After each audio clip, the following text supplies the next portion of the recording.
जी, तो मैं यही जी बोलना बोल। चाहता, देखिए अगर आपने देखी है डिबेट, तो दीनी भाई ने एक हदीस पेश करी थी कि फोर्स कन्वर्जन के जी लिए सबसे पहली हदीस उन्होंने जो पेश करी थी, वो ये करी थी कि उसको जबरदस्ती मस्जिद से बांधा गया और 6 दिन तक उसको रखा गया, और फिर मतलब उसको और फिर उसको 3 बार कुछ ऐसा हुआ, और फिर लास्ट में उसने कबूल कर लिया। ये फोर्स कन्वर्जन का वो था। इसमें बिल्कुल जो नदीम वाजिदी ने आर्ग्यूमेंट रिप्लाई में ये दिया कि वो फोर्स कन्वर्जन था ही नहीं, क्योंकि 6 दिन बांधने के बाद भी उन्होंने बोला था मोहम्मद साहब ने कि जाओ और तुम्हें जहां जाना है जाओ, तुम्हें छोड़ दिया। तो वो जाता है गार्डन तक और फिर वापस आके खुद ही एक्सेप्ट कर लेता है, और ये लिखा हुआ है उसमें। ये तो ऐसा भी नहीं कि उन्होंने भाई हवा में मेरे बोल दिया। भाई मेरे एक सेकंड में इंटरप्ट कर रहा हूँ। अगर तुम्हें 6 दिन बांध के रखा है तो फोर्स नहीं हाँ, था। नहीं था ना वो कन्वर्जन, फोर्स नहीं वो। 6 दिन वो बांध के रखा है, उसके बाद फोर्स भी कहते वो कन्वर्जन, नहीं था। फोर्स कन्वर्जन टॉपिक था, ये टॉपिक नहीं था कि कितना वो लोग प्रताड़ना दे रहे हैं या कितना मार रहे हैं वो, या कैदी बना के उसको लाके ऐसे रखा। वो टॉपिक ही नहीं था। तो टॉपिक डिबेट का था फोर्स कन्वर्जन। उसको फोर्सफुली कन्वर्ट किया गया कि नहीं, तो नहीं किया गया था। उसको छोड़ दिया, उसको बोला था कि तुम जाओ, तुम्हें छोड़ दिया है, तुमको हम कन्वर्ट नहीं कर रहे, तुम जाओ। सर, वो उसने जिसको 6 दिन बांध के रखा है और छोड़ भी दिया है, व्हाट इज द गारंटी कि जब वापस नहीं आता तो नहीं मारते बाद में इसको। नहीं, वो खुद आया ना, उसको छोड़ दिया था, वो हाँ खुद हाँ, आया मगर वापस, अगर हदीस में लिखा है। अगर तुमने पहले ही उसे दिखा दिया कि अगर तुम नहीं करोगे तुम दोबारा तो नहीं पकड़ सकते आपको।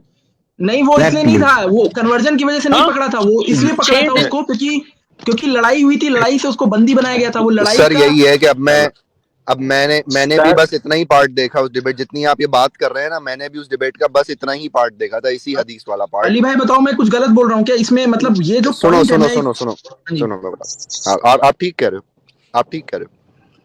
वहां पे जो बात पकड़ने वाली थी वो ये थी कि सबसे पहले मैं वाजदी साहब से पूछता, आप मुझे फोर्स कन्वर्जन की डेफिनेशन दें। Exactly exactly. क्या चीज आप करोगे तो वो फोर्स कहलाएगी? मतलब कितनी फोर्स होगी तो फिर वो फोर्स कहलाएगी? मतलब कितनी कंपल्जन होगी तो फिर वो जाके फोर्स कहलाएगी? और उससे नीचे नीचे की कंपल्जन जो है वो विलिंगली कहलाएगी। तो वाजदी साहब पहले आप मुझे ये फोर्स कन्वर्जन को जरा डिफाइन कर दें कि कहां तक ताकत लगाई जाए तो वो जायज है और वो फोर्स कन्वर्जन नहीं कहलाएगी। क्योंकि मेरे ख्याल से दिमागी दबाव, मेंटल प्रेशर, फिजिकल हार्म, ये सारी चीजें फोर्स कन्वर्जन में आती हैं। किसी की आपने नौकरी छीन ली इसलिए कि तू मुसलमान बनेगा तो तेरी नौकरी तुझे वापस मिलेगी, ये फोर्स कन्वर्जन में। आपने उसको मारा पीटा नहीं, लेकिन आपने उसकी जिंदगी के हालात इतने तंग कर दिए कि उसके पास कोई ऑप्शन ही ना बचे। तो जरूरी नहीं है फोर्स कन्वर्जन में हमेशा खून खराब हो, तलवार उठे, लोगों को मारा जाए। फोर्स कन्वर्जन में कभी कभी माहौल ऐसा बना दिया जाता है एक आबादी के ऊपर कि उस पूरी आबादी के पास या उस पूरे कबीले के पास या उस थोड़ी सी कम्युनिटी के पास कोई ऑप्शन ही नहीं बचता कि वो कन्वर्ट हो जाए इसके अलावा। जैसे कि अली भाई, जैसे कि पाकिस्तान की मैं आपको एग्जांपल दे सकता हूँ। आपको पता है ज्यादातर हिंदुओं को तो फोर्स कन्वर्ट किया गया, लेकिन बहुत सारे हिंदुओं को फोर्स कन्वर्ट नहीं भी किया गया। सिर्फ उनकी जिंदगी इतनी मुश्किल बना दी गई पाकिस्तान में कि उनके पास, बेचारों के पास कोई ऑप्शन ही नहीं रहा कि वो मुसलमान होना पड़ा उनको। अब ये तो कहेंगे कि देखो भाई फोर्सफुली थोड़ी कन्वर्ट किया है।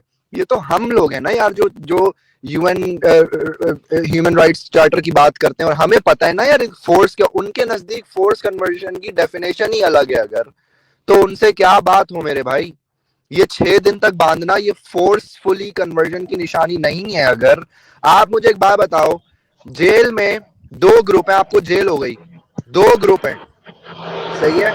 एक ग्रुप शरीफ है, एक ग्रुप बदमाश है, सही है? बदमाश ग्रुप ने आपको पकड़ के 6 दिन के लिए बांध दिया। 6 दिन बाद वो आपको 7वें दिन छोड़ देता है, वो ग्रुप आपको, बदमाश ग्रुप, और कहता है जाओ तुम शरीफ ग्रुप के साथ जाके मिल जाओ, तुम्हारी मर्जी है। 6 दिन से आप उनकी मार खा रहे हो, आपको पता है अभी 1 हफ्ते बाद दोबारा पकड़ लेंगे। ये दफा करो यार, अभी जब तक मैं जेल में 1-2 साल हूँ यार, मैं इन्हीं के साथ गुजार लूं। इनके पास ताकत भी है, इनके पास बदमाशी भी चलती है इनकी जेल में, तो यार वाई नॉट यार। आप समझें कि किसी को मेंटली भी प्रेशराइज किया जा सकता है, जरूरी नहीं है कि, अब देन अगेन अभी यहाँ पे वाजदी साहब है नहीं तो अपनी सफाई दे नहीं सकते, तो मैं क्या पॉइंट दूं। लेकिन मैं सबसे पहले उन्हें इस बात पे रखता कि आप मुझे डिफाइन कीजिए फोर्स कन्वर्जन क्या है क्या? जी, आप किस चीज बिल्कुल को सही। फोर्स ये समझते बिल्कुल, हैं? अगर आप ये पॉइंट बिल्कुल वैलिड है, लेकिन यही बात है ना कि ये पॉइंट रखा नहीं गया ना तो डिबेट की बात हो रही तो थी मैं यही आपस कह रहा हूँ ना, अब ये डिबेट तो नहीं हो रही ना, मैं तो नहीं हूं ना यार वहां पे, अब मैं क्या बोल सकता हूँ? मतलब सर मैं क्या इसीलिए हम कहते हैं जब आप स्ट्रीम चाहे नॉन मुस्लिम ही देखो चाहे मोमिन की देखो, अपना दिमाग भी लगाओ। किसी की सुनी सुनाई बातों पे विश्वास मत करो, चाहे वो नॉन मुस्लिम है, चाहे वो मुस्लिम है, क्योंकि हर एक आदमी का जो लेवल है वो डिफरेंट है समझाने का और समझने का। तो अगर आप हमेशा किसी और से कहोगे यार यही मैं समझाएगा तो मैं मानूंगा, तो आप जिंदगी भर में कभी इस चीज से बाहर नहीं निकल सकते या इस चीज में पढ़ नहीं सकते।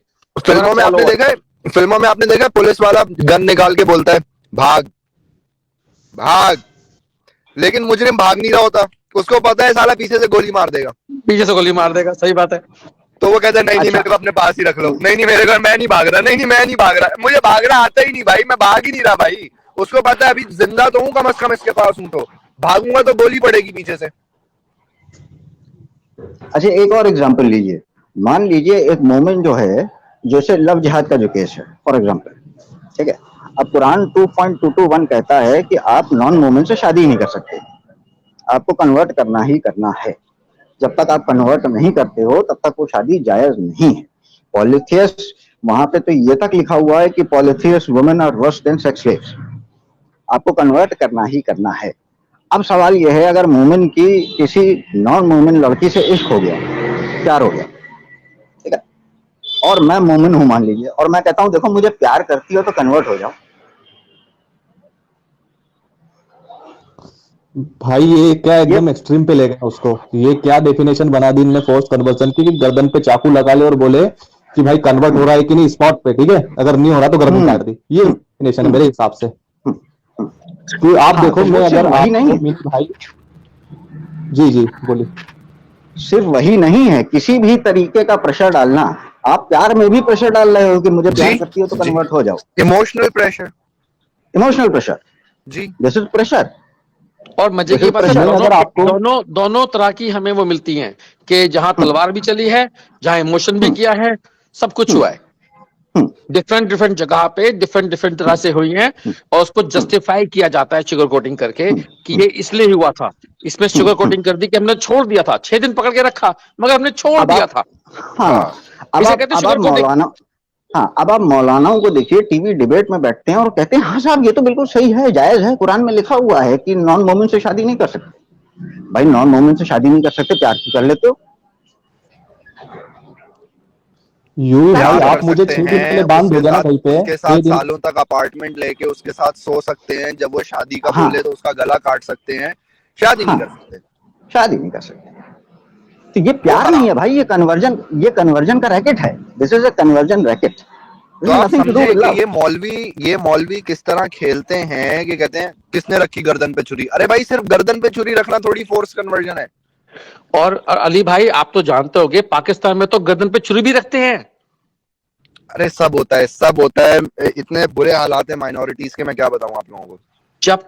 जब तक ये मोमिन माइनॉरिटी में है तब तक अच्छी तरह से प्यार वाले कन्वर्जन होते हैं, वो शुगर कोटिंग करके। जैसे ही आपकी पावर आ गई, आप बांग्लादेश को देख लो, पाकिस्तान को देख लो, कितने हिंदू बचे हैं आपको अंदाजा हो जाएगा। मैं कह रहा हूं पाकिस्तान में आप नॉन मोमिन को छोड़िए, एक मोमिन बताइए जो ये कह रहे कि मैं इस्लाम छोड़ रहा हूं। सर कहाँ टॉपिक था डिबेट का, वो ठीक